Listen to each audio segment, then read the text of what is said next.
আসসালামু আলাইকুম dear student, আশা করি তোমরা সবাই খুব ভালো আছো। তোমরা যারা সি প্রোগ্রাম নিয়ে সাফার করতেছো, তোমাদের একটা ছোট্ট বেসিক আজকে আমি দিব।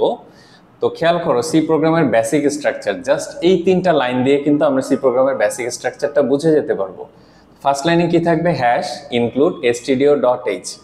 stdio ফুল মিনিং হচ্ছে স্ট্যান্ডার্ড ইনপুট আউটপুট, আর এইটা একটা হেডার ফাইলকে মিন করে। তো হেডার ফাইলটা কেন আমাদের নিতে হবে? কারণ ভিতরে আমরা একটা প্রিন্ট করবই। প্রিন্ট হচ্ছে আউটপুটের জন্য। এখন দেখো, মেইন দিয়ে ফার্স্ট ব্র্যাকেট দিলে কম্পিউটার বুঝে এখান থেকে মেইন প্রোগ্রাম শুরু, আর মেইন প্রোগ্রামের প্রত্যেকটা লাইন সেকেন্ড ব্র্যাকেটের মধ্যে থাকবে।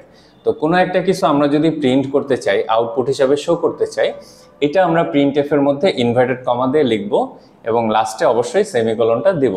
এই হচ্ছে বেসিক স্ট্রাকচার। এখন ধরো আমরা চাচ্ছি বাংলাদেশ লেখাটা প্রিন্ট করতে, তাহলে সব ঠিক রেখে আমরা কি করব? এখানে লিখবো বাংলাদেশ, বাংলাদেশ। তখন কম্পিউটার রান দিলে আউটপুটে বাংলাদেশ লেখাটা দেখাবে। এত সোজা সি প্রোগ্রাম, অথচ তোমাদের নাকি মাথার উপর দিয়ে যায়। তো আশা করি তোমরা সবাই খুব ভালো বুঝতে পেরেছো।